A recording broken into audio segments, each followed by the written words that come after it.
Bonsoir tout le monde. Merci à tous pour votre présence ce soir. On va parler de l'infiniment petit aujourd'hui, des microalgues ou le phytoplancton. Et on va parler des microalgues sympas. Ça va être Noémie qui va vous parler des microalgues sympas. Et j'aurai le rôle du méchant dans l'histoire en vous présentant les microalgues toxiques. Donc d'abord, on va s'introduire rapidement l'un et l'autre. Ensuite, il y aura une petite partie d'introduction sur ce que sont les microalgues. Et ensuite, on va vous présenter un peu ces deux parties, les sympas et les toxiques. Donc tout d'abord, je vais vous présenter Noémie. Donc elle est ingénieure en biotechnologie des microalgues à la Technopole. Donc c'est docteur colombien, parce elle a aussi une thèse réalisée en Calédonie.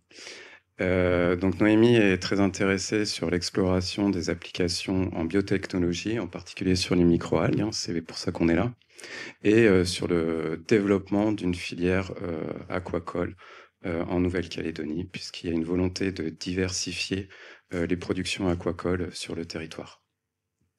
Et une de nos passions communes aussi, c'est de travailler sur la physiologie des microalgues et de voir comment on peut orienter cette petite machine cellulaire que sont les microalgues. Bonsoir à tous. Et donc, Thierry Geoffrey est chercheur en écologie et physiologie des microalgues à l'Ifremer. Donc, il travaille à la fois sur la biotechnologie des microalgues, mais également sur la biodiversité, l'écologie et la physiologie des microalgues toxiques, et avec un petit focus en ce moment sur la Gamberdiscus, qui est le vecteur de la gratte.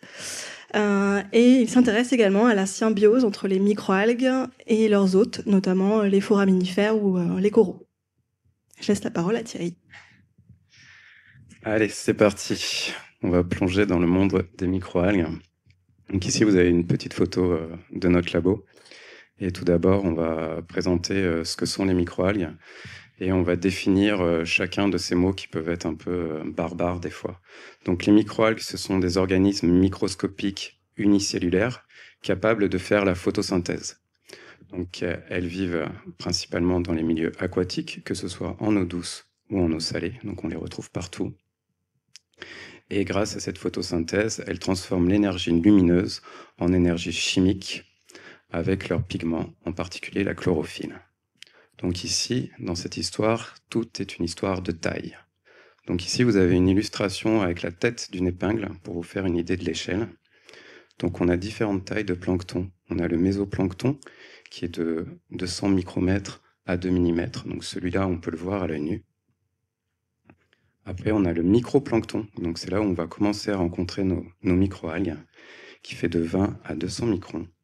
Et les microalgues, elles vont continuer à aller jusqu'au nano, de 20 à 200 de 2 à 20 microns. Et puis on va les retrouver aussi dans le picoplancton, donc des toutes petites microalgues qui sont à peine plus grosses que des bactéries, qui font entre 0,2 et 2 micromètres. Ensuite, on a utilisé un mot un peu barbare, donc il y a des enfants, il y a mes enfants dans la salle, donc on va leur expliquer. Donc unicellulaire, ça veut dire une seule cellule. Donc les organismes unicellulaires, on en connaît pas mal, hein. Il y a les microalgues, il y a les bactéries, il y a les levures.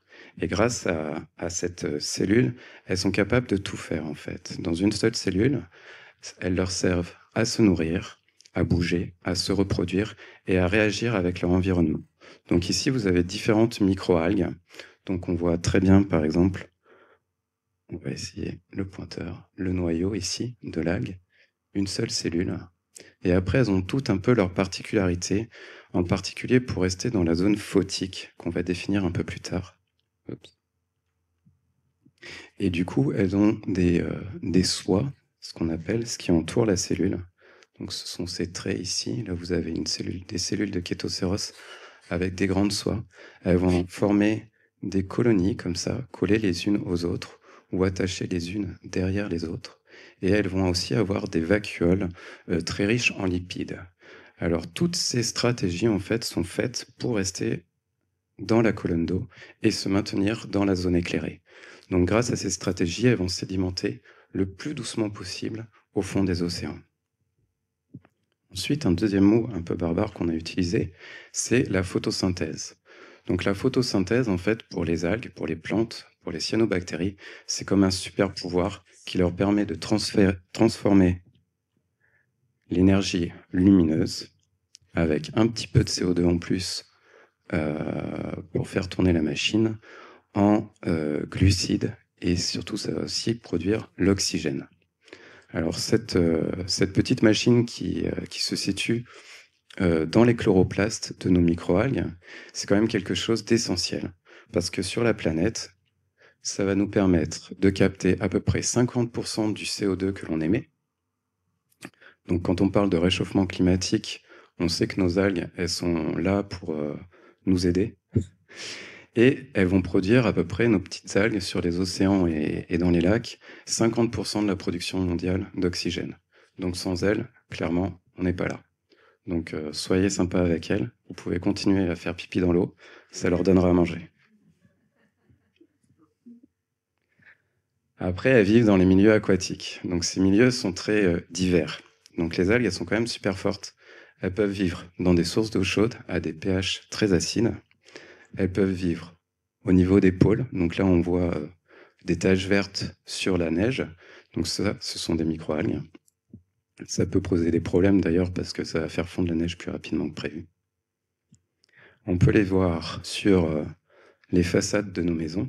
Donc ça aussi, ces grandes traînées rouges qu'on voit souvent en métropole surtout, ce sont des microalgues. Et après, on peut les voir, par exemple, ici dans des salines. Donc là, on a Dunaliella salina, qui est une algue connue pour produire des bêta-carotènes, et donc qui supporte de très fortes salinités. Mais ce qu'il leur faut surtout, c'est rester dans ce qu'on appelle la zone photique. Alors la zone photique, c'est la zone dans l'océan ou dans les lacs jusqu'à laquelle la lumière est capable de pénétrer. Donc cette zone photique, elle est assez variable en fonction de la clarté des océans. Elle se situe à peu près entre 0, 100 à 200 mètres au niveau des tropiques, quand les océans sont clairs. Et on va avoir un changement de la composition de la lumière plus on va s'enfoncer dans les océans. Et nos algues, elles sont très fortes à gérer cette lumière, et justement, elles vont utiliser cette lumière pour faire la photosynthèse. Alors, cette photosynthèse, elles vont avoir principalement besoin de pigments. Donc on parle ici, en l'occurrence, de la chlorophylle A. Donc la chlorophylle A, c'est un pigment qui est vert. Est-ce que vous savez pourquoi ce pigment est vert? C'est pas si simple que ça, en fait. En fait, tous les pigments vont absorber la lumière à différentes longueurs d'onde. Et si on prend l'exemple de la chlorophylle A, on va voir qu'elle est ici, là. Elle va absorber dans le rouge, elle va rien absorber dans le vert, et après elle va réabsorber de la lumière dans le bleu. Donc vous allez me dire, bon, elle absorbe du bleu et du rouge, ça explique pas mon vert. En fait, le vert, c'est tout ce qu'elle va réfléchir, renvoyer, et notre œil va voir ça. Donc la couleur de l'algue, qui est principalement composée de ces pigments, est assez caractéristique. Donc on va souvent utiliser ces pigments, par exemple, pour définir une espèce. Donc les rhodophytes, donc les algues rouges, elles ont beaucoup de phycoérythrine. Donc elles vont absorber dans le bleu et dans le vert, mais pas dans le rouge. Donc c'est comme ça qu'on les a appelées des algues rouges, parce qu'elles renvoient cette lumière rouge. Et après, vous allez me dire, ces algues, c'est bien beau, on sait à peu près maintenant comment elles fonctionnent, mais elles servent à quoi? Donc les algues, elles sont un élément assez important, même majeur, de la chaîne alimentaire marine. C'est la même chose dans les lacs, hein. Moi, j'aime bien la mer, donc je parlerai que de la mer.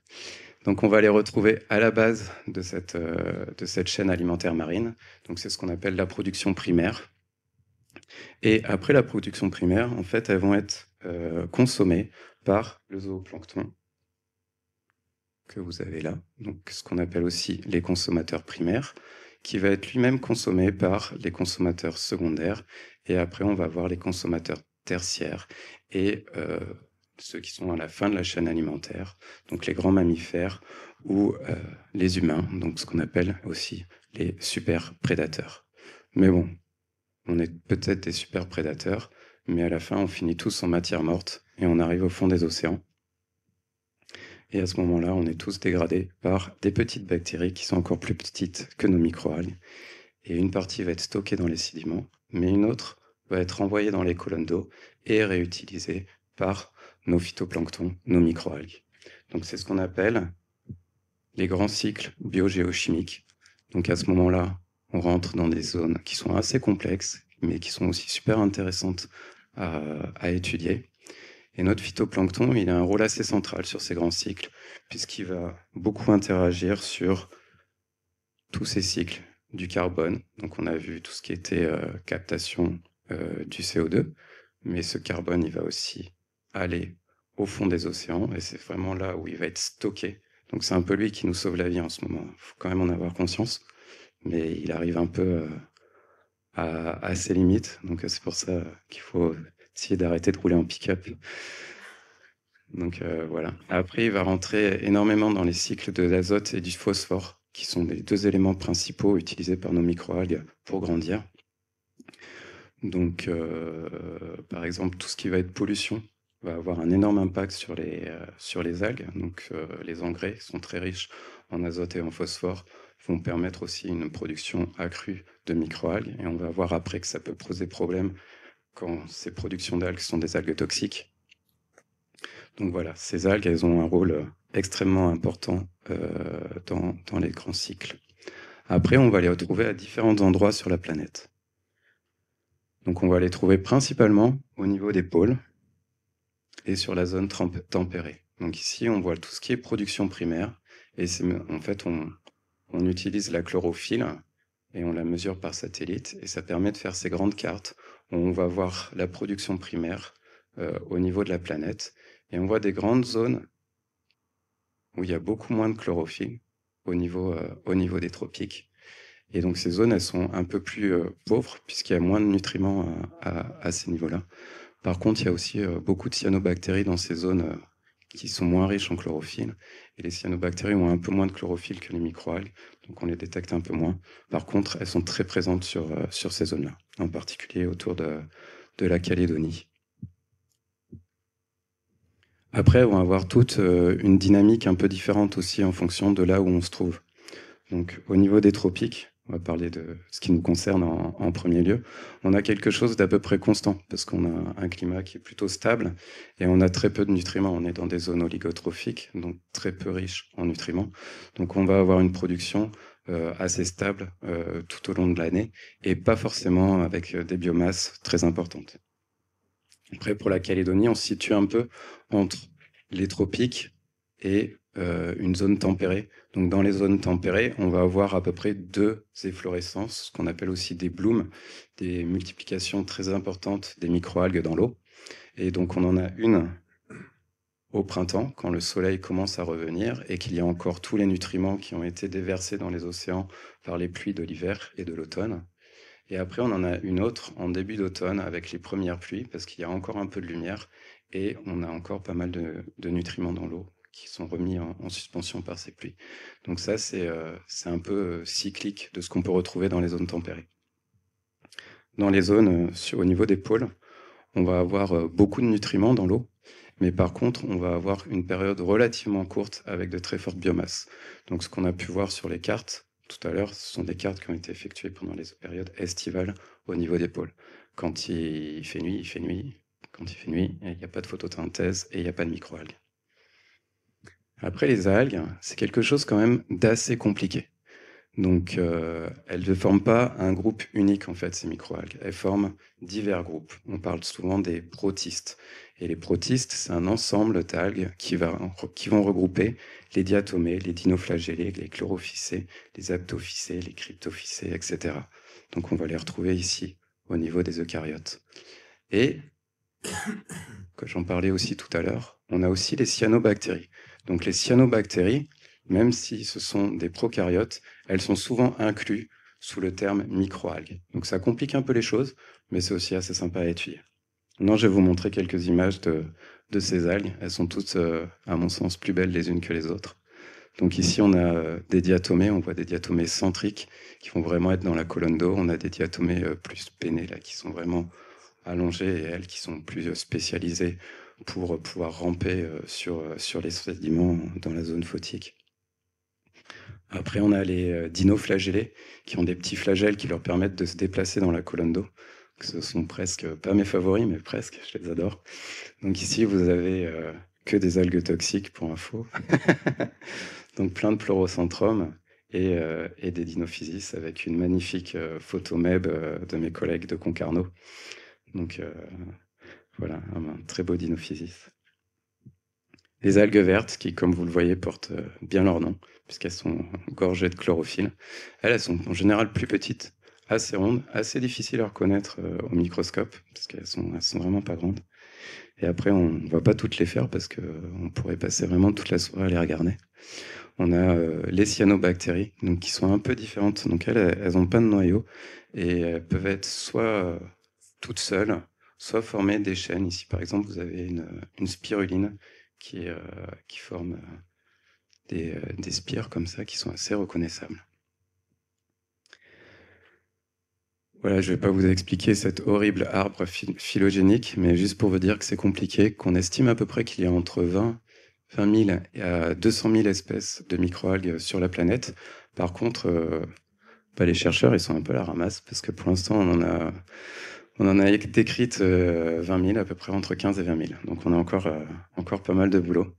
Et voilà, ça prend à peu près une bonne année pour décrire une algue. Donc c'est pas si évident que ça. Quelques chiffres à retenir quand même, c'est que nos algues, elles sont quand même super fortes, quoi. Elles sont toutes petites. Elles ont quand même une très belle diversité. On peut comparer ça aux plantes terrestres, mais il faut aussi avoir à l'esprit qu'on ne connaît pas vraiment nos océans. Donc, ce sont que des estimations. Moi, quand j'étais en thèse, on me disait qu'il y avait à peu près autour de 5000 espèces de microalgues. Maintenant, on est rendu à 200 000 quelques 10 ans plus tard. Donc, c'est des chiffres qui passent leur temps à évoluer.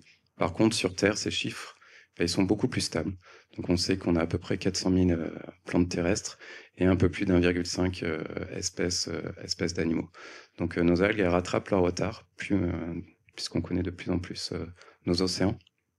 Mais par contre, elles sont super fortes, puisqu'elles captent 50% du carbone que l'on produit et elles produisent 50% de l'oxygène. Donc, soyez cool avec elles. Voilà, je vais passer la parole à Noémie qui va vous présenter les applications qu'on peut avoir avec ces microalgues. Merci beaucoup.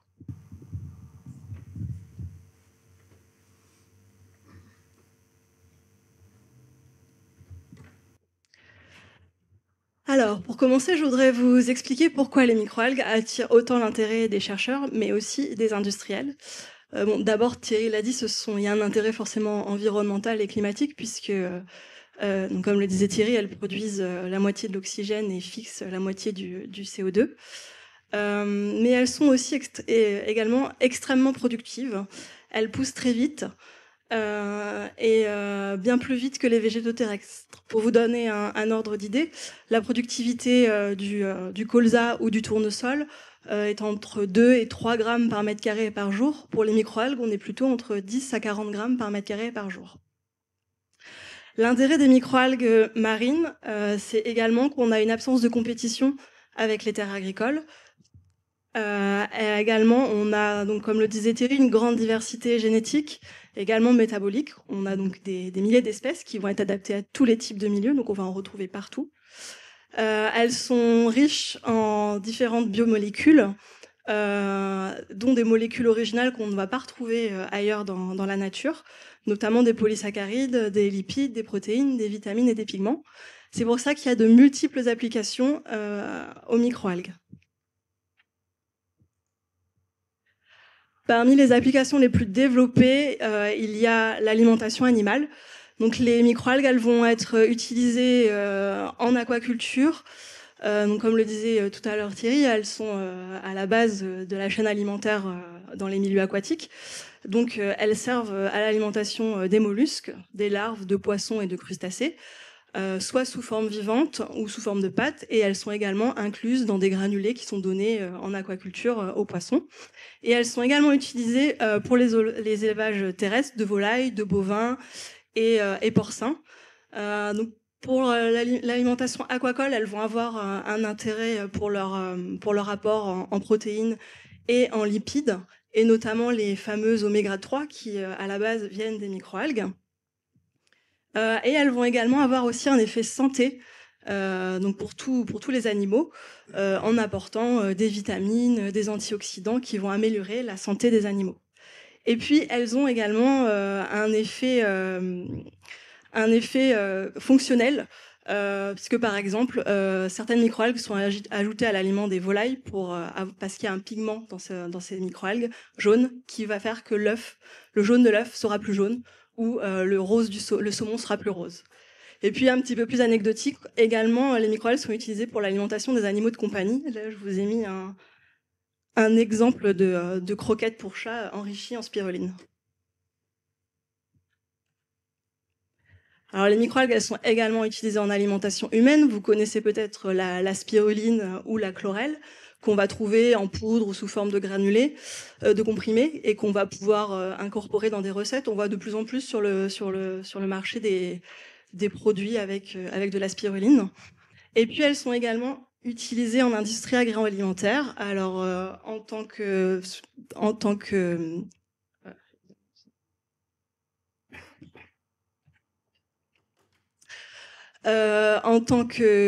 colorant, par exemple. Donc là, je vous ai mis l'exemple des schtroumpfs. Donc le bleu des bonbons est issu d'un pigment bleu de cyanobactéries, la phycocyanine. Mais également, donc là, je vous ai mis un exemple de faux saumon. Donc les microalgues ont des effets texturants et apportent également des oméga 3. Ou alors, là, j'ai un exemple de microalgues qui sont utilisées pour remplacer les œufs en substitut d'œufs. L'industrie des cosmétiques s'intéresse aussi beaucoup aux microalgues, puisqu'elles ont de nombreuses propriétés qui sont antioxydantes, anti-inflammatoires, anti-âge, entre autres. Et donc, elles sont incorporées dans des soins anti-âge, des soins après soleil. Et c'est un secteur qui est vraiment en pleine croissance, avec une vraie demande pour des ingrédients qui sont naturels et marins. Au niveau de la santé, il y a également des recherches qui sont en cours, qui sont donc encore en cours mais prometteuses, notamment pour des propriétés antioxydantes, anti-inflammatoires, antivirales ou anticancéreuses. Donc ça, ce sont des pistes qui sont intéressantes pour développer de nouveaux médicaments. Mais on a aussi également le côté prévention des maladies avec les alicaments ou les compléments alimentaires qui permettent de prévenir certains problèmes de santé. Les microalgues peuvent également intéresser l'agriculture, puisqu'il y a des microalgues qui ont des effets phytostimulants, donc pour stimuler la croissance des plantes. On a également des microalgues qui peuvent servir de fertilisants ou de biopesticides, puisque certaines microalgues ont des propriétés antimicrobiennes ou antifongiques. Il y a par exemple une start-up en métropole qui a développé un produit à base de microalgues avec une activité contre le mildiou de la vigne.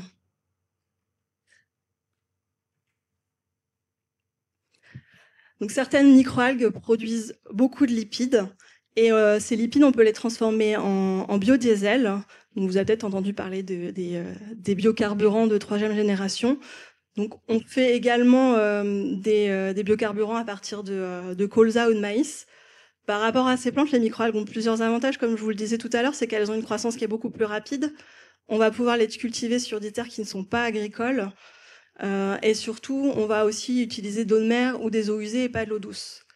Mais c'est encore à l'état de recherche, c'est possible, mais les coûts de production sont encore trop élevés pour que l'industrialisation des biocarburants à partir de microalgues soit rentable à l'heure actuelle. En fait, il faut beaucoup d'énergie pour pouvoir extraire les lipides des microalgues.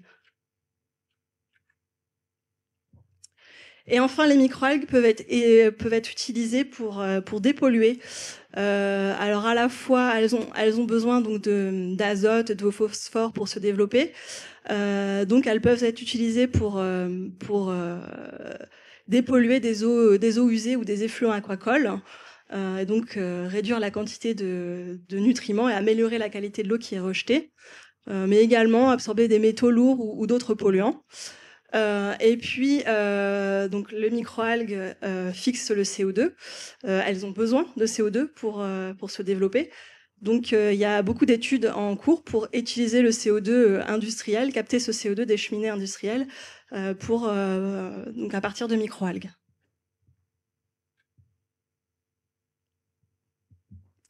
Donc, pour bénéficier de toutes ces applications, il faut pouvoir les cultiver, ces microalgues. Donc, pour les cultiver, donc c'est comme pour les plantes, en fait, elles ont besoin d'eau, de lumière, de CO2, de nutriments, donc sous forme d'azote, de phosphore, de métaux, de vitamines, et puis de conditions environnementales qui soient adaptées pour elles, sachant que chaque espèce va avoir un préférendum, un optimum, et qui va être plus ou moins large en fonction des espèces. Il y a des espèces qui vont pousser dans à peu près tous les milieux, et d'autres qui vont être beaucoup plus difficiles.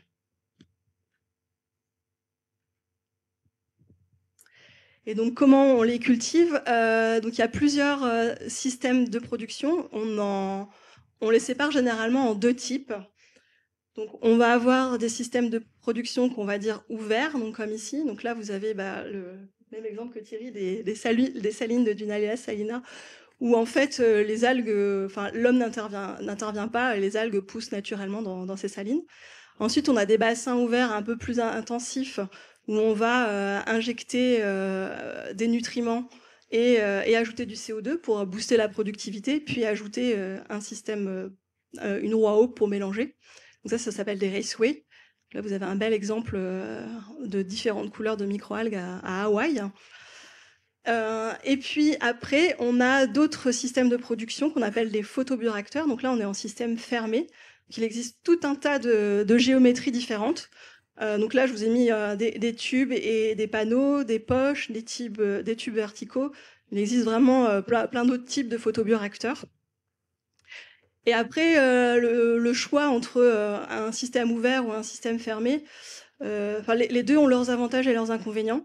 Les systèmes ouverts, puisqu'ils sont ouverts, sont plus sujets à contamination et on maîtrise moins les paramètres extérieurs. Mais par contre, c'est des systèmes qui coûtent moins cher et qui sont assez faciles à mettre en œuvre. Les systèmes fermés, par contre, vont limiter les contaminations. On va être moins dépendant des paramètres extérieurs et on va avoir une meilleure productivité. Par contre, ce sont souvent des systèmes qui coûtent très cher et qui sont assez difficiles à mettre en œuvre. Et alors après, le choix entre tel ou tel type de système va vraiment dépendre de l'espèce et du type d'application qu'on vise également, puisque si on vise une application en pharmacie, on va vouloir un produit très pur, alors que si on veut faire des biocarburants, on peut accepter un produit un peu plus contaminé. Alors cette biomasse, ces microalgues, ensuite il faut les récolter et c'est un peu l'étape critique de la production de microalgues, du fait de leur petite taille et également de la faible concentration dans le milieu, puisque finalement on travaille avec beaucoup d'eau et on n'a que 0,1 à 10 grammes par litre de microalgues dans cette eau, donc il faut réussir à enlever toute cette eau. Donc là aussi, il existe plusieurs méthodes. Il y en a des très simples, mais qui ne sont pas du tout adaptées à toutes les espèces. Donc c'est une filtration qui marche très bien pour la spiruline parce qu'on a des espèces très grosses, donc qui sont facilement retenues par des mailles. Mais quand on a une espèce qui fait 1 micron, là, on peut pas filtrer comme ça de manière très simple. Donc il y a d'autres techniques. Il y a la centrifugation qui est très utilisée, mais qui est assez coûteuse en énergie. Et on a d'autres techniques comme la flottation, où on va faire monter avec des bulles, monter les microalgues et les récolter par écrémage. Ou des techniques de floculation, où là, on va faire s'agréger toutes les cellules au fond du tube là, et récupérer cette partie-là. Là aussi, il n'y a pas de technique universelle. Pour chaque espèce, pour chaque application, pour chaque volume, il faudra adapter le système de récolte. Et donc, un des grands défis de l'industrialisation de la culture de microalgues, c'est le changement d'échelle, parce qu'une espèce qui va très bien pousser en laboratoire peut ne pas du tout supporter les conditions en extérieur, où on va avoir des variations importantes des paramètres environnementaux. Donc l'environnement va changer fortement. Et après, il y a l'étape de la production industrielle, où on va augmenter de manière importante les volumes. Donc on peut avoir des grosses pertes de performance et besoin d'adapter toutes les techniques qui marchaient à un stade, mais qui ne marchent plus lorsqu'on monte en volume. Mais c'est aussi ce qui rend les choses passionnantes. Et donc, en Nouvelle-Calédonie, il y a un programme donc, qui est porté par l'Ifremer et la Technopole depuis 2013, qui vise justement à explorer le potentiel de ces microalgues. Donc l'objectif, c'est d'étudier la faisabilité d'une filière de production de microalgues en Nouvelle-Calédonie à partir d'espèces locales. Donc pourquoi la Nouvelle-Calédonie plutôt qu'ailleurs? Bon, déjà parce qu'on a une très grande diversité. Le climat est particulièrement propice, donc avec des températures relativement élevées toute l'année et assez peu de précipitations, sauf les années à la Niña. Un environnement singulier avec un apport d'UV important et des éléments traces métalliques, ce qui laisse penser qu'on peut isoler, sélectionner des espèces localement qui auraient développé des particularités qu'on pourrait exploiter derrière. On a aussi de larges surfaces qui sont inoccupées, donc qui seront propices à l'installation de bassins, de grands bassins. Une filière aquacole qui est déjà présente, une capacité de R&D importante, et puis une industrie minière, source de CO2, donc qui peut être une source pour la production de microalgues. Donc ce programme, il a débuté dans un premier temps par des bioprospections pour constituer une souche OTEC. Donc les premières années, on est allé prospecter partout le long des côtes calédoniennes pour créer cette souche OTEC. Ensuite, on a cherché donc des applications à ces microalgues, parce qu'on avait une belle souche OTEC, mais il fallait en faire quelque chose. Donc pour ça, on a commencé à caractériser nos espèces et rechercher les activités parmi les applications que je vous ai présentées tout à l'heure. Et en parallèle, travailler à l'optimisation donc de la production de la biomasse et des molécules qu'on aurait trouvées qui étaient intéressantes. Et en parallèle de ça, on réalise des productions à l'échelle pilote, donc en bassin à plus grande échelle, pour vérifier que techniquement et économiquement, les algues qu'on a sélectionnées, la production est possible. Donc ces recherches, elles sont menées à la fois à Nouméa et à Koné. Donc on a 2 sites. Le premier à Nouméa est plutôt dédié à la caractérisation, à la constitution de la souche OTEC et aux recherches d'applications et à l'optimisation de la production de molécules. Et puis on a à Koné le centre qui réalise des essais plutôt en phase pilote avec des productions en plus grand volume. Là, je vous ai mis quelques photos du laboratoire à Nouméa. Donc là, vous avez une image de la souche OTEC et puis quelques photos de nos photobioréacteurs, donc qui nous servent à travailler sur les différents paramètres de culture pour optimiser la production de microalgues. Et donc là, à Koné, on passe sur des plus grands volumes avec des bassins extérieurs. Donc là, vraiment, on teste la faisabilité à l'extérieur. On sélectionne à Nouméa en laboratoire les espèces les plus intéressantes et ensuite on vérifie qu'elles passent l'étape de l'extérieur. Et il y en a pas mal qui la passent pas, qui supportent pas les conditions extérieures. Mais il y en a aussi qui la passent très bien.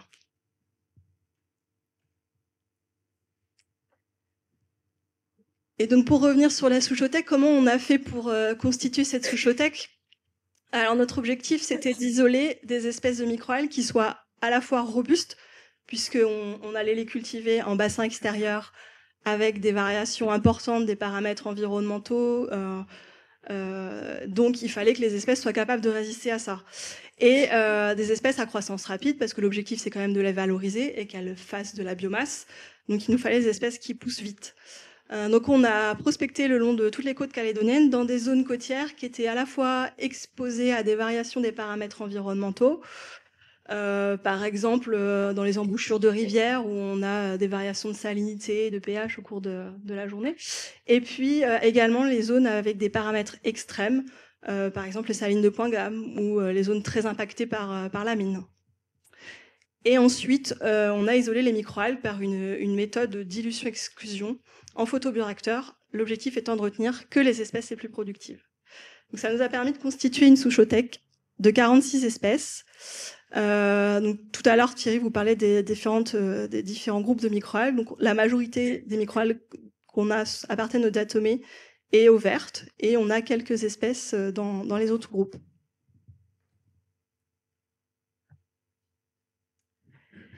Et donc, une fois qu'on a cette souche OTEC, l'objectif était de chercher des applications. Donc, dans les applications des microalgues dont je vous ai parlé tout à l'heure, on a ciblé certaines pour des marchés à moyenne ou haute valeur ajoutée. Donc tout ça se fait et c'est fait en collaboration avec des entreprises privées ou d'autres instituts de recherche. On a notamment une collaboration dans le domaine des cosmétiques pour rechercher des molécules anti-âge et anti-UV. On a un projet avec l'Institut Pasteur pour rechercher des propriétés antibactériennes et anti-inflammatoires à nos microalgues. Et également une collaboration avec une start-up qui s'appelle Valbiotis pour utiliser les microalgues en prévention des maladies cardiométaboliques du type diabète. On a également une collaboration dans le domaine de l'alimentation humaine en agroalimentaire pour utiliser une de nos microalgues en tant que colorant. On travaille également à la production de spiruline en eau de mer. On travaille aussi dans le domaine de l'alimentation animale, notamment aquacole, pour l'alimentation des crevettes et des poissons. Et puis, on a un projet qui vient de démarrer pour l'utilisation des microalgues pour remédier le CO2 des usines métallurgiques.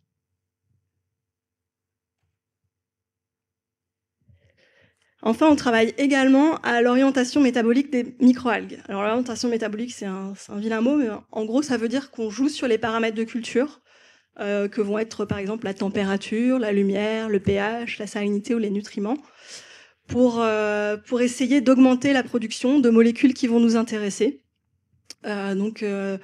Si, par exemple, un pigment nous intéresse, en particulier, on va essayer de modifier ces paramètres pour voir dans quelles conditions la microalgue va produire le plus de ce pigment.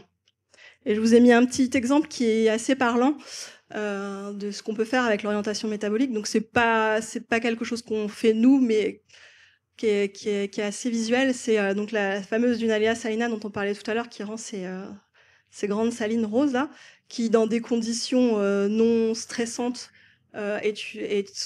est une cellule verte. Et lorsque l'on augmente la salinité dans le milieu, qu'on la carence en azote et que les températures sont élevées, elle va se mettre à produire du bêta-carotène. Donc là, vous voyez les cellules qui deviennent complètement oranges. Elles sont pleines de bêta-carotène. Donc c'est un pigment qui est exploité industriellement et à très haute valeur ajoutée et qui est utilisé en tant qu'antioxydant. Donc comme vous pouvez le voir, les microalgues peuvent rendre de grands services, mais toutes ne sont pas inoffensives, et c'est ce que va vous présenter Thierry maintenant.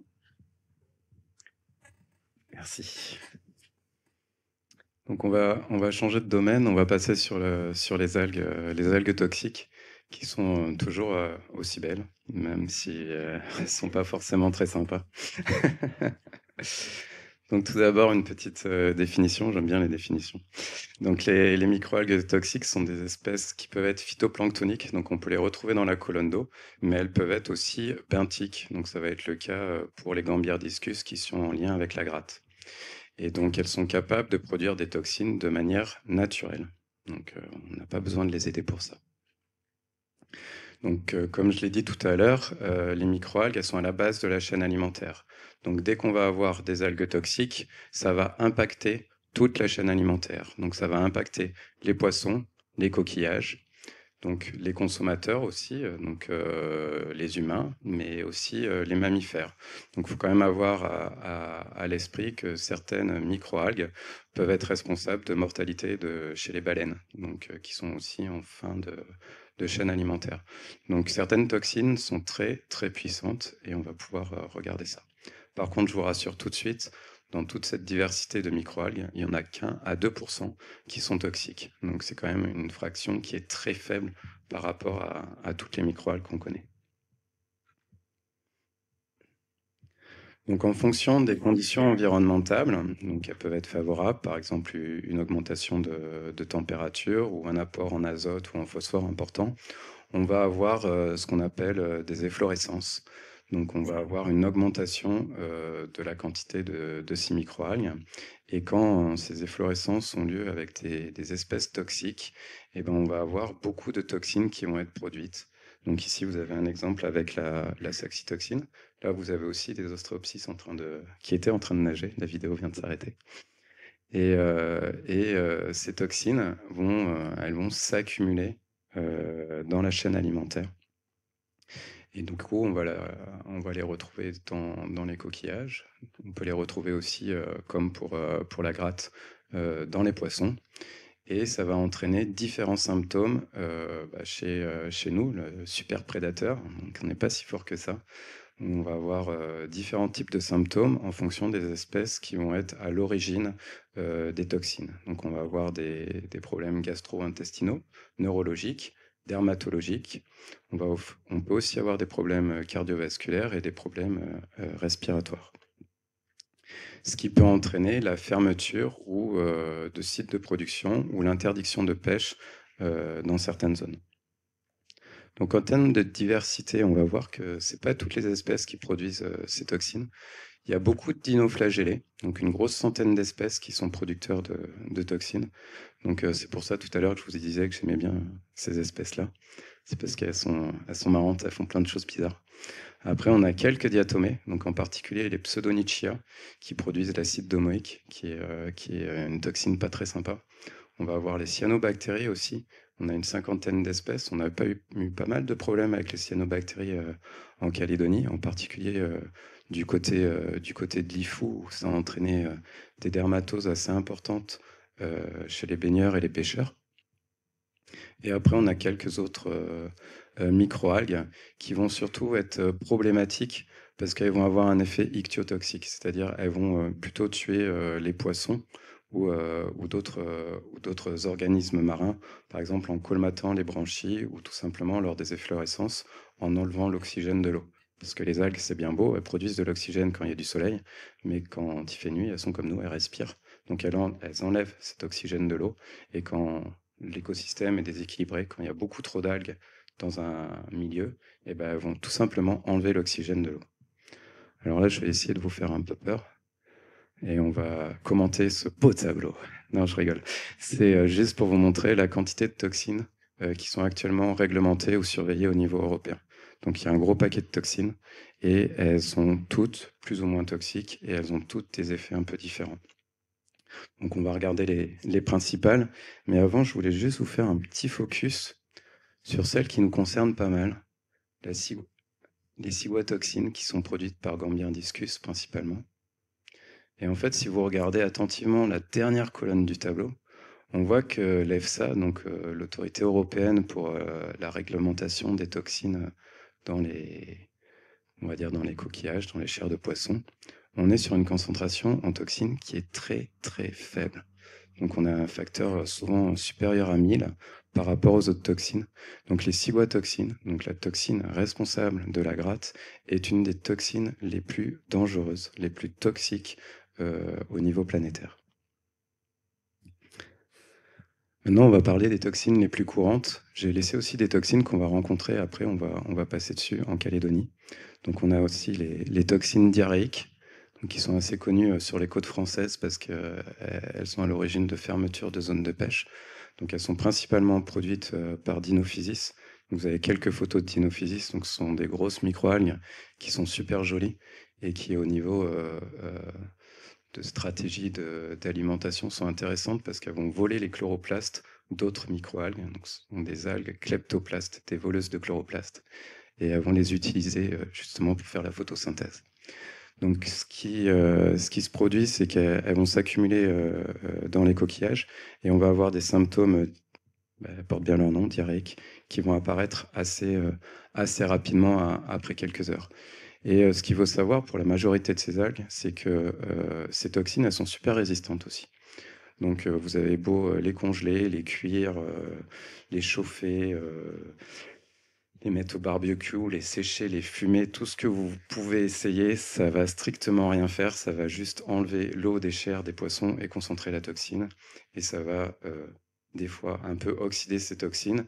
Et ces oxydations vont, la plupart du temps, rendre la toxine encore plus toxique. C'est pas toujours une bonne idée. Donc on va les retrouver principalement chez les mollusques filtreurs, donc les moules, les coques, les palourdes. Après, pour celles-là, on a un peu de chance, on peut continuer à manger des huîtres quand il y a des dinophysis, parce que les huîtres ont des palpes labiaux. C'est comme des petits bras à l'entrée de leur bouche qui permettent d'enlever les grosses algues. Donc les dinophysis sont des grosses algues, donc elles vont leur dire elles vont les enlever et on va retrouver ces algues dans les mucus produits par les huîtres après. Après, on a des toxines super sympas, des toxines paralysantes. Donc, elles sont produites par Alexandrium. Donc là, vous avez une belle image au MEB, donc en microscopie à balayage, faite par nos collègues de Concarneau. Donc voilà, c'est toujours la même chose. Elles vont s'accumuler chez les coquillages principalement. Et elles vont avoir un effet assez rapide. Donc c'est l'histoire de quelques minutes après votre repas. Vous allez commencer à sentir des symptômes assez intéressants. Des fourmillements, une espèce d'engourdissement, ce qu'on peut aussi ressentir un peu quand on chope la gratte. Et après, dans certains cas, quand ces contaminations sont trop fortes, on a eu des cas de mortalité chez l'homme. Mais bon, ça arrive pas trop souvent quand même. Voilà, on la retrouve principalement chez les coquilles Saint-Jacques. Donc c'est aussi assez fréquent en métropole qu'on ait des fermetures de zones à cause d'Alexandrium. Et donc voilà, on a aussi une exploitation de sortes de pectènes en province nord. Donc c'est des choses qu'il faut qu'on garde à l'esprit aussi pour la Calédonie, parce que les dernières analyses qu'on vient de réaliser en termes d'ADN environnemental, on retrouve des alexandriums aussi en Calédonie. Donc après, c'est pas des toxines qu'on est encore allé chercher, mais comme c'est des résultats récents, on va creuser l'histoire. Pareil pour Pseudonychia, on l'a trouvé assez récemment aussi sur les côtes calédoniennes, mais on n'a pas encore cherché la toxine. Donc là encore, c'est une toxine amnésiante, c'est sympa, c'est des symptômes toujours un peu bizarres. Donc 24 à 48 heures pour déclarer les premiers cas, les premiers symptômes. Et là, ça va produire des nausées, des crampes, des vomissements, des céphalées. Et puis, on peut aller jusqu'au coma pour les cas les plus graves. Donc là, par contre, de nombreux coquillages sont vecteurs parce que les diatomées, c'est super bon pour les coquillages. C'est très riche en pigments et en acides gras polyinsaturés. Donc voilà, les coquillages en raffolent. Donc passons un peu à la Calédonie, ce qui nous intéresse aussi. Un des aspects majeurs en Calédonie, c'est quand même la ciguatera. Donc c'est une intoxication alimentaire assez importante sur tous les tropiques, c'est ce qu'on va voir. C'est vraiment dû à une algue, hein. C'est pas une intoxication bactérienne. Donc c'est la première intoxication alimentaire après les intoxications bactériennes au niveau des tropiques. À l'échelle de la planète, c'est un peu plus de 50 000 cas par an. Et dans le Pacifique, ça représente 80% des cas de gratte sont dans le Pacifique. Donc on est vraiment au centre de ça. Donc ces produits, les ciguatoxines, sont produits par une petite algue qui s'appelle Gambierdiscus polynesiensis. Donc actuellement, c'est la seule algue qui produit les ciguatoxines. Par contre, on a une grosse dizaine, puisqu'actuellement il y a 19 espèces qui sont décrites de Gambierdiscus qui produisent les autres toxines, les maïtotoxines ou les gambiertoxines. Donc c'est un groupe qui est assez compliqué, mais pour l'instant on n'a qu'une à deux algues qui produisent les ciguatoxines, qui sont vraiment les toxines les plus dangereuses pour nous. Et donc ces toxines sont produites. Donc ce sont des algues qui sont benthiques et épiphytiques. Donc on va les retrouver collées à des macroalgues, donc à des algues normales, donc en particulier à des turbinaria, à des petites algues calcaires, voilà, on peut retrouver aussi sur certains coraux dégradés, mais c'est vraiment pas en lien. On a cette idée, cette vieille idée que les poissons mangent les coraux et vont attraper la gratte. C'est faux, c'est pas à cause des coraux, c'est vraiment à cause de Gambierdiscus. Et c'est pour ça qu'en particulier, on va d'abord toucher les poissons qui sont herbivores, qui vont eux-mêmes être mangés par des poissons carnivores. Et nous, en super prédateurs, on va préférer les gros poissons carnivores aux petits herbivores. Donc les gros poissons carnivores auront le temps d'accumuler beaucoup de toxines et vont nous rendre malades. Donc il y a une grosse vingtaine de toxines connues en termes de ciguatoxines. Après, comme je disais, toutes les tropiques sont touchées et la Calédonie, on en fait partie. Après, en termes de symptômes, eh ben, c'est super galère. Il y a près de 175 symptômes qui sont associés à la ciguatera. Avec les Gambierdiscus, il y a plein d'autres algues toxiques, donc c'est super compliqué à diagnostiquer. Mais on commence à avoir les capacités maintenant à vraiment déterminer quelles toxines on va retrouver dans les poissons. Et vraiment, quand on peut associer les 4 grattes aux poissons, bah, c'est super pour nous, chercheurs, parce qu'on va vraiment pouvoir expliquer ce qui s'est passé. Donc voilà. Une des choses qui est quand même particulière et qui différencie vraiment les grattes des autres contaminations, c'est ce qu'on appelle l'allodynie. C'est cette inversion de perception de la température. Donc le chaud devient froid, le froid devient chaud, ce qui doit être assez désagréable. Et puis après, ça entraîne pas mal d'autres symptômes, donc des problèmes gastro-intestinaux assez importants, des problèmes neurologiques et cardiovasculaires. Et on a, dans pas mal de cas quand même, des hospitalisations, et on verra quelques évassanes, en particulier pour les îles, vers Nouméa. Donc c'est quand même pas quelque chose à prendre à la légère. Après, la Calédonie n'est pas si touchée que ça. On parle de grande terre. On a à peu près un cas pour 1000 habitants par an. On connaît tous plus ou moins les poissons qui sont incriminés, donc les poissons de fin de chaîne alimentaire, donc les loges, bec de canne, les tasards du lagon, les anglais, les carangues. Donc par contre, on n'a pas trop d'idées des toxines impliquées. On va voir qu'on a pu trouver ça assez récemment. Une chose, moi, qui m'a assez chagriné quand je suis arrivé, c'est de voir en fait ce nombre de cas qui diminue. Alors quand on voit ce genre de graphe, que c'est produit par la DAS, on se dit il y a moins en moins de cas. Mais en fait, c'est pas une question de nombre de cas, c'est qu'en fait les gens ne rapportent plus les cas de gratte. Quand vous chopez la gratte, vous avez la gratte, un petit peu de faux tabac et on gère ça à la maison. On va même plus voir le médecin.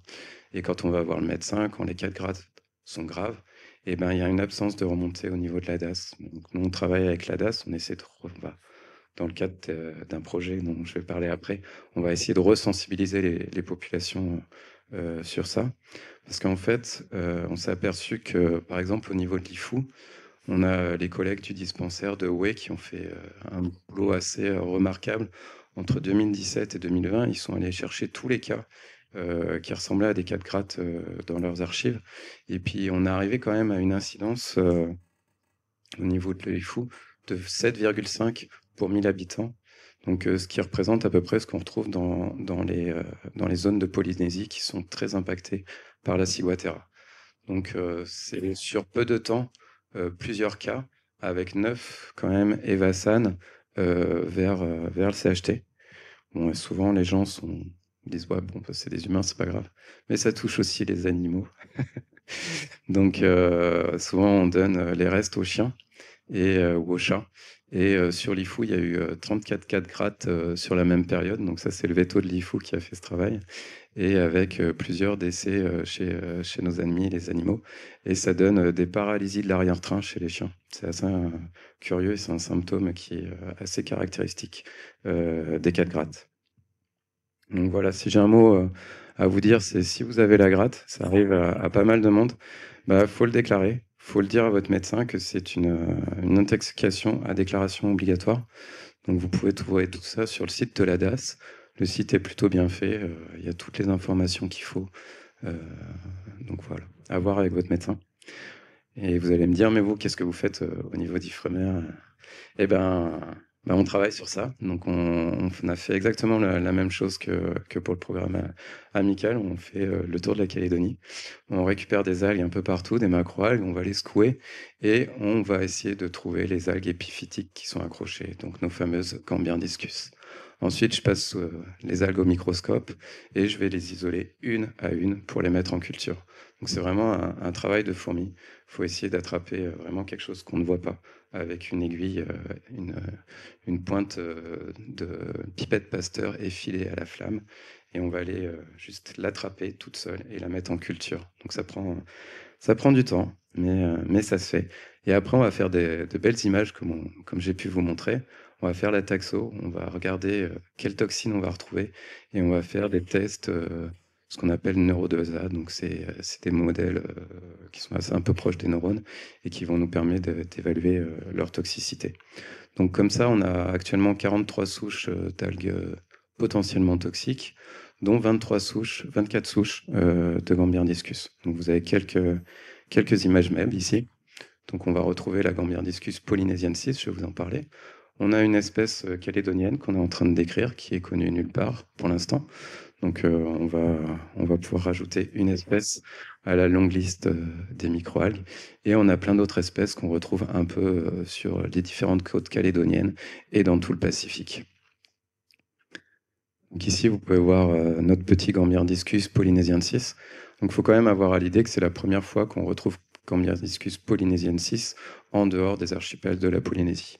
Donc c'est une algue qui a tendance à se propager, puisqu'on va retrouver les ciguatoxines liées à cette microalgue dans tout le Pacifique. Par contre, les collègues d'Australie ou du Japon n'ont toujours pas trouvé la cellule responsable des Ciguatera dans leurs eaux.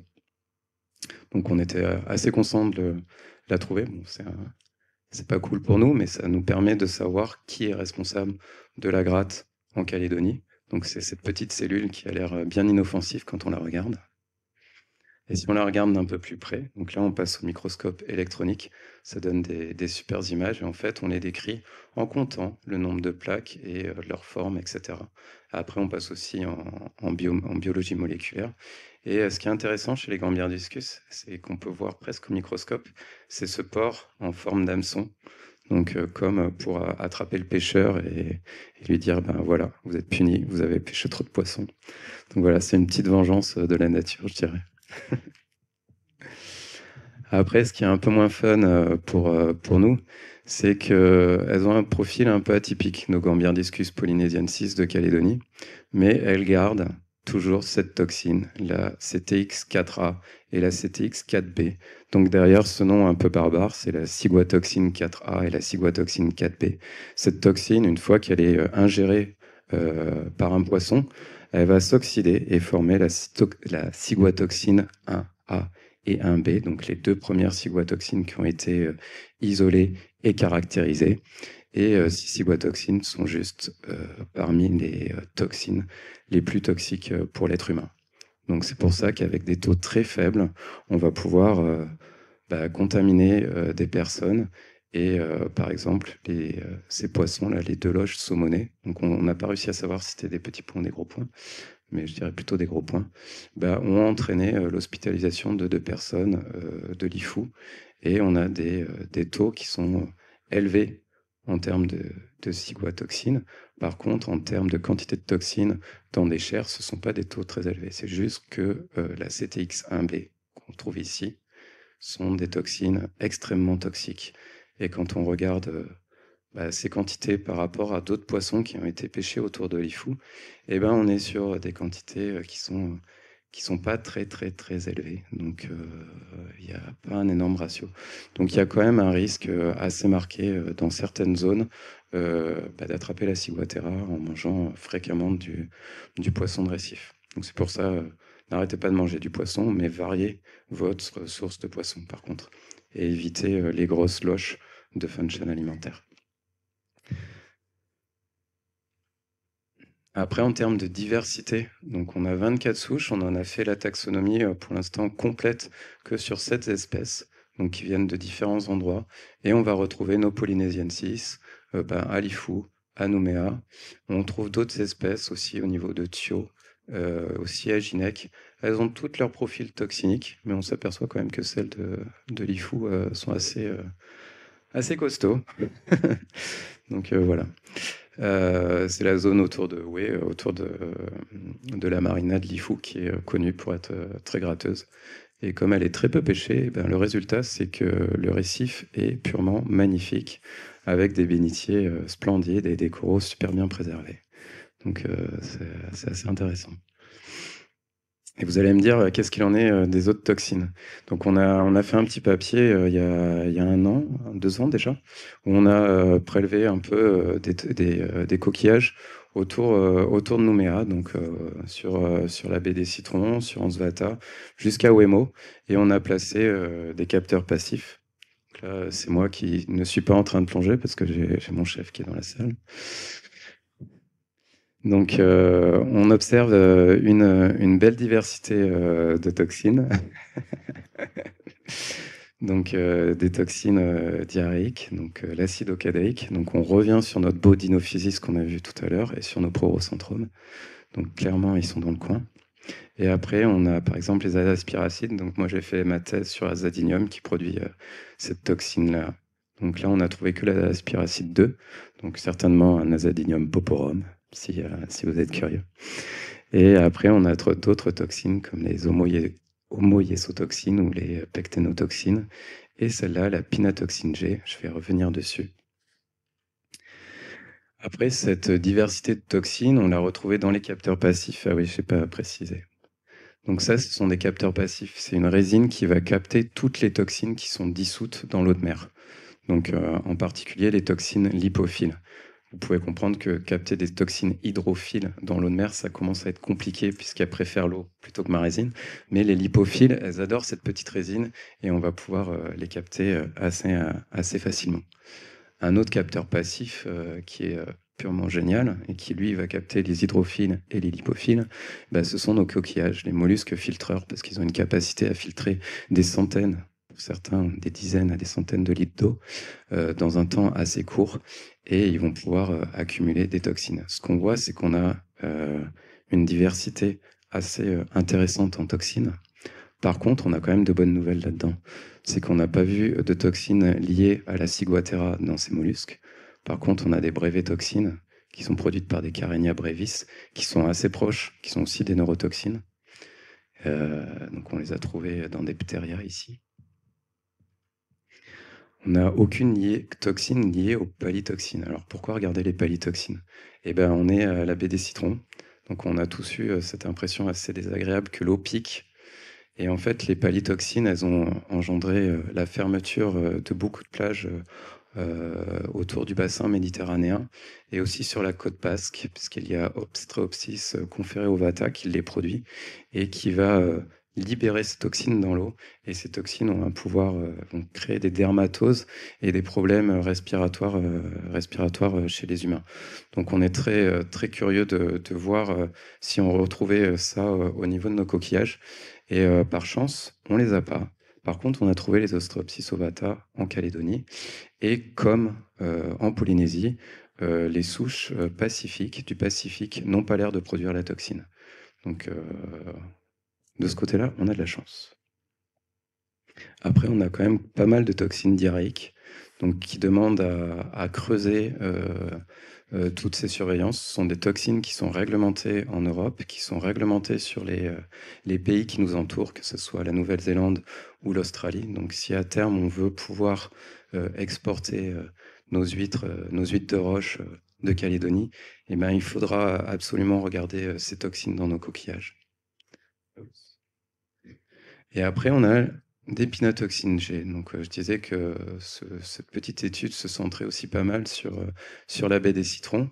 Alors, la pinatoxine G, elle est produite par Vulcanodinium rugosum. Alors, Vulcanodinium, je ne l'ai pas trouvé encore. Et ça me pose problème. Mais par contre, elle a été isolée pour la première fois par nos collègues de Nouvelle-Zélande. Donc, c'est pas si loin que ça.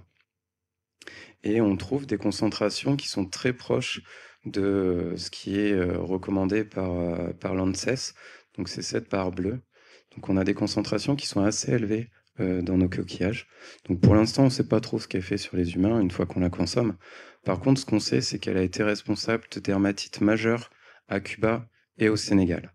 Donc c'est une algue, il faut la garder à l'œil, même si pour l'instant on n'est pas sur des concentrations très élevées, mais elle pourrait expliquer de temps en temps pourquoi l'eau pique, pourquoi on peut avoir des dermatoses au niveau de la baie des Citrons.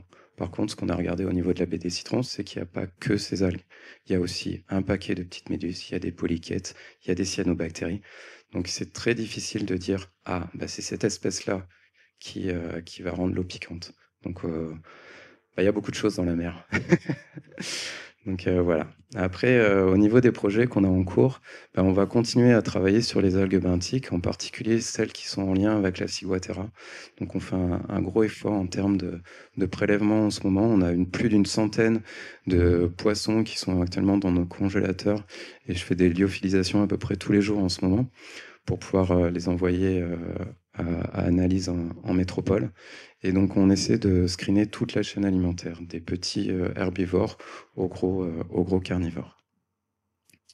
Après, on a aussi un gros projet qui commence, c'est le projet Maeva, ou Maewa. Donc, je pense que Sophie, tu as dû en parler il y a un mois quand tu as fait la présentation sur les canicules marines.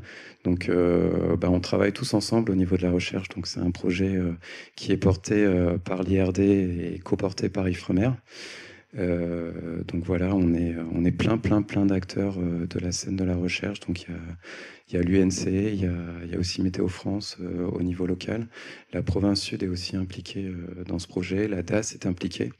Et avec les collègues de Tahiti, moi, je suis responsable d'un petit work package qui porte sur la ciguatera et qui a pour objectif de regarder l'impact des canicules marines et du coup aussi du changement climatique et en particulier de la température sur la gratte. Donc, on va regarder ce qui se passe en termes de diversité. On va surveiller aussi ce qui se passe au niveau d'espèces sentinelles. Et on va placer des capteurs passifs dans l'eau pour voir ce qu'on retrouve. Maintenant qu'on a aussi Gambierdiscus au laboratoire, on va faire des manips de physiologie comme Noémie le présentait. Donc ce qu'on fait en termes de biotechnologie, on fait exactement la même chose en termes d'écologie et d'écotoxicologie pour voir ce qui se passe et pour voir si dans telle ou telle condition nos algues vont produire plus ou moins de toxines. Donc, si vous faites du bateau, vous nous croiserez peut-être. Donc, on fait des transects côte large, par exemple, au niveau en face de Nouméa. Et là où il y a les flèches blanches, ce sont les points où on surveille ce qui se passe au niveau de la ciguatera. Donc, sous l'eau, ça donne ça. Est-ce que la vidéo va se mettre en route?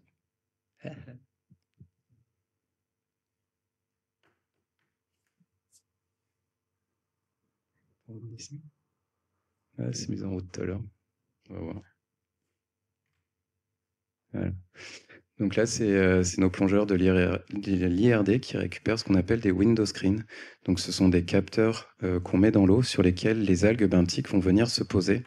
Donc là, il est en train de mettre ça dans un ziploc, tout simplement. Et après, on va ramener ça au laboratoire. Et on va pouvoir, d'une part, isoler les espèces qui sont dessus. Et on va pouvoir utiliser des méthodes d'ADN environnemental. Donc il y a eu un sénature il y a un an sur l'utilisation de l'ADN environnemental pour pouvoir déterminer quelles sont les grandes espèces de Gambierdiscus qu'on va retrouver dans le lagon sud, par exemple, ou par exemple à Lifou. Un des derniers points qu'on va essayer de développer, qu'on va mettre en place en particulier au niveau de l'IFU, puisqu'il y a pas mal de cas de ciguatera, c'est de déployer Sigua Watch. Donc Sigua Watch, c'est une initiative qui a été mise en place par nos collègues de l'ILM, donc l'Institut Louis Malardé à Tahiti, pour essayer de suivre les cas de ciguatera en temps réel. Donc en fait, les gens ont juste à se connecter sur le site, à déclarer quand ils ont la gratte, où est-ce qu'ils l'ont eu, à partir de quel poisson, de décrire les symptômes. Après, il y a le choix. Si on est médecin, on dit qu'on est médecin. Si on est un pêcheur lambda, on précise qu'on est un pêcheur lambda. Comme ça permet aux chercheurs de pouvoir un peu discriminer le vrai du faux dans ces déclarations. Donc on arrive au bout. Donc je vous remercie beaucoup pour votre attention et Oletti.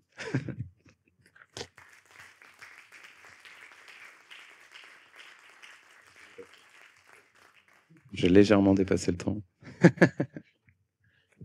Je crois qu'il y a une période de questions. Donc si vous avez des questions, il y a des micros qui ont circulé dans la salle. Donc n'hésitez pas à lever le bras. Je vois tout en haut. C'est pour les sportifs. Attendez bien d'avoir le micro pour poser votre question.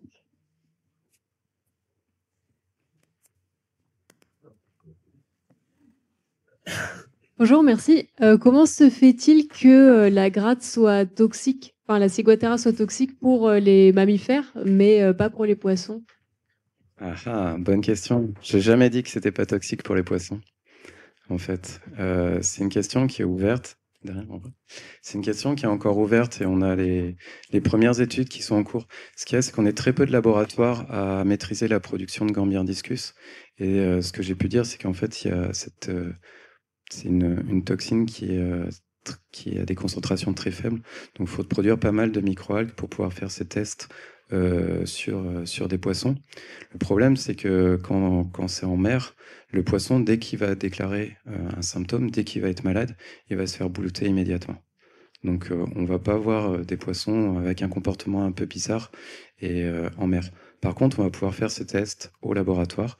Il y a des études qui sont en cours en ce moment. Je sais que nos collègues de l'ILM et d'Ifremer Tahiti sont en train de faire ces études sur certaines espèces, en particulier sur les bénitiers.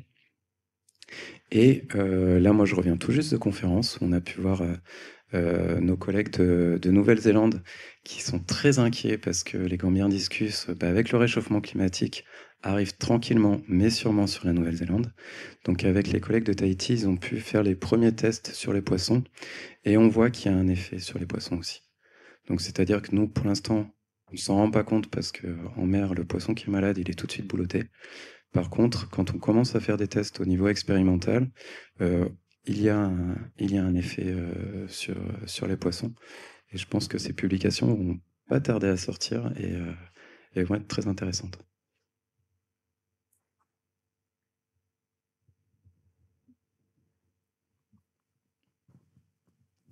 Merci. Et est-ce qu'il y a un lien entre tous les poissons qu'on a retrouvés morts à Yaté la semaine dernière et le phytoplancton? Ou on n'a pas encore les résultats? Je crois pas qu'on ait les résultats. Les poissons ont été envoyés au LNC, donc, qui est le laboratoire calédonien qui s'occupe de ça. Ce qu'il y a, c'est que c'est des choses qui sont assez compliquées à analyser quand on n'est pas sur place exactement au moment de la mortalité. C'est-à-dire qu'il y a beaucoup de choses qui peuvent tuer les poissons.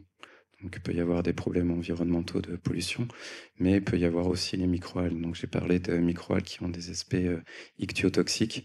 Donc, les algues peuvent aussi amener à ces mortalités de poissons. Par contre, il faut avoir les prélèvements ultra rapidement et c'est pas toujours le cas. Après, on a ce qui peut arriver, par exemple, sur les côtes calédoniennes, c'est on a des grosses efflorescences de trichodesmium au large, par exemple, qui peuvent arriver sur les bords de mer et entraîner sur des périodes assez courtes un manque d'oxygène sur des baies fermées, par exemple, qui peuvent entraîner des mortalités de poissons. Donc c'est souvent dû à un manque d'oxygène, mais pas forcément à une toxicité des algues. Donc c'est des choses qui sont difficiles à répondre et il faut vraiment être sur place et ça va partir très rapidement en fait en mer. Donc faut vraiment avoir la chance ou la malchance qu'il y ait une personne qui sache exactement quoi faire à l'instant T. Donc c'est pas facile et à chaque fois quand ça se produit, on a les résultats, mais trop tard. En fait, on va recevoir une bouteille d'eau qui a finalement été mal conservée et puis on va pas voir si c'est dû aux algues. Mais après, ça peut être dû à plein d'autres choses. Bon, je profite d'avoir le micro pour poser ma deuxième question. Donc, j'ai vu que vous conserviez les microalgues en Erlenmeyer. Oui. Ça se conserve pas congelé? Ah, c'est galère. Non, si, on peut faire pour certaines espèces de la cryopréservation, qui est un peu comme ce qu'on fait pour les bactéries, mais c'est un peu plus galère parce que ce sont des cellules et cette phase de congélation, décongélation va assez facilement percer les membranes cellulaires et on va perdre nos algues. Après, il y a des préservateurs, je sais pas trop comment dire, qu'on peut utiliser. Donc on a fait le test, nous on en a eu pas mal cryopréservés. Quand on les remet en culture, on a des soucis de compétition avec les bactéries, c'est-à-dire c'est souvent les bactéries qui vont prendre le dessus sur les algues avant que nos algues poussent en premier.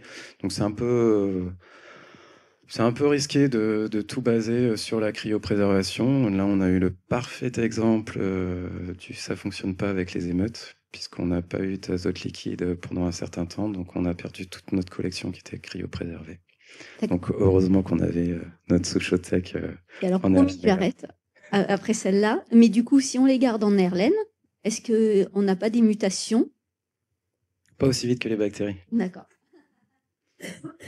Donc, non, il peut y avoir des mutations sur le long terme. On joue un peu dessus d'ailleurs, puisqu'on a fait des tests avec les UV.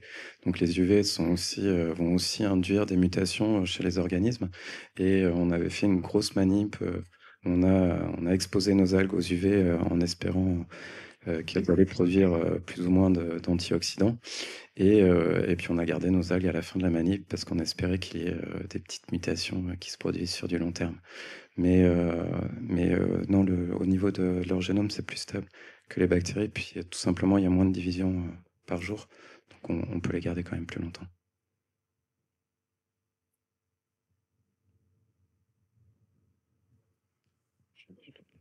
Bonjour. Est-ce que l'impact du transport maritime a été étudié sur la dispersion de ces microalgues?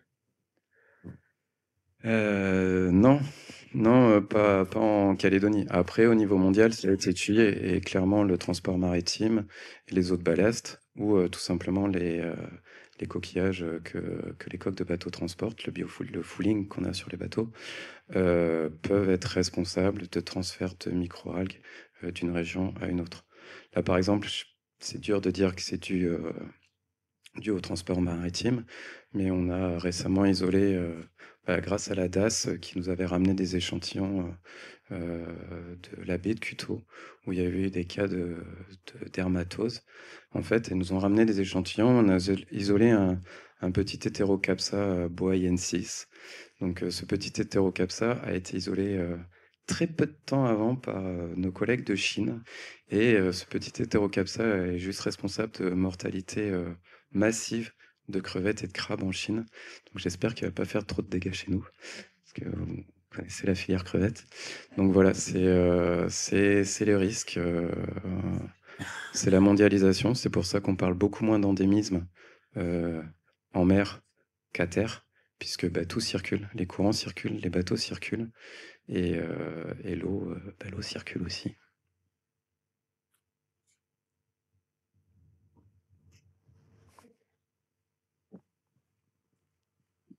Merci, j'ai une question toute bête.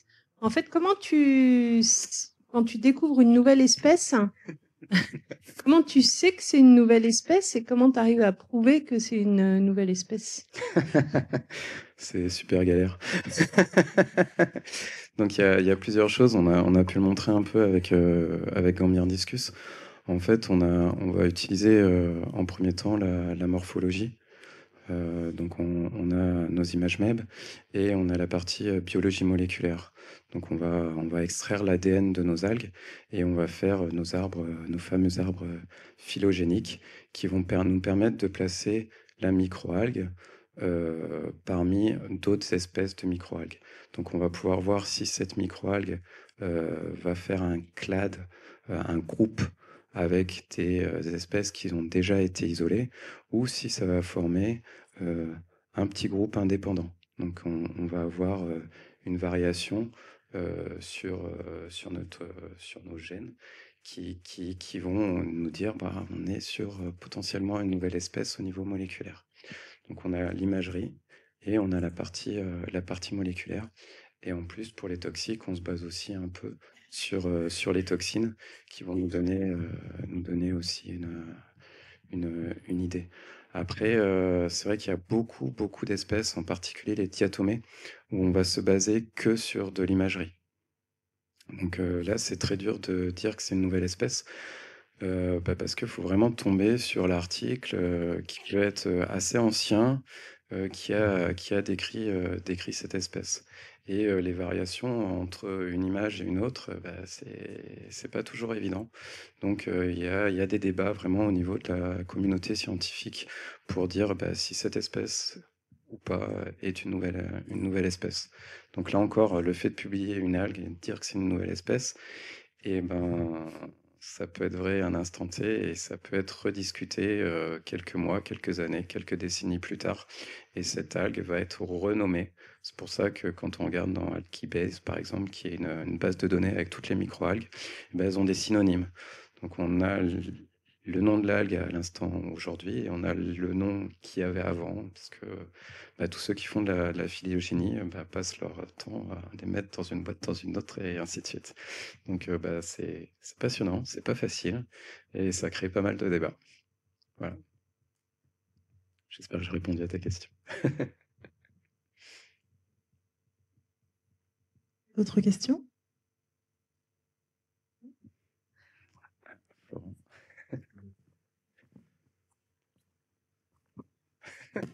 Oui. On ne casse pas le micro.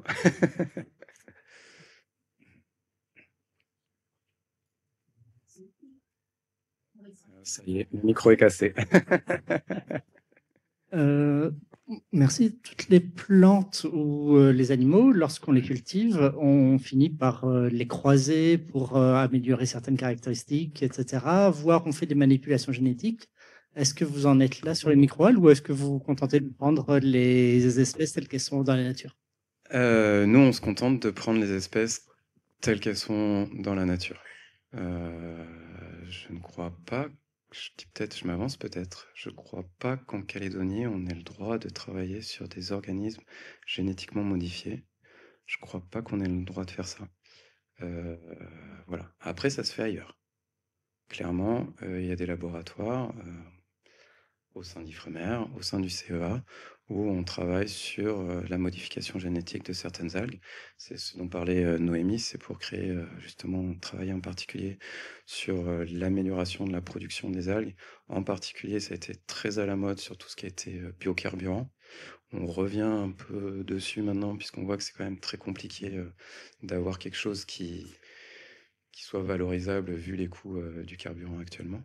Mais ça se fait, c'est maîtrisé. Après, nous, on ne le fera pas. Moi, personnellement, je ne le ferai pas. Je préfère m'amuser à jouer sur les conditions environnementales qu'à jouer avec la nature. Voilà. Mais ça se fait.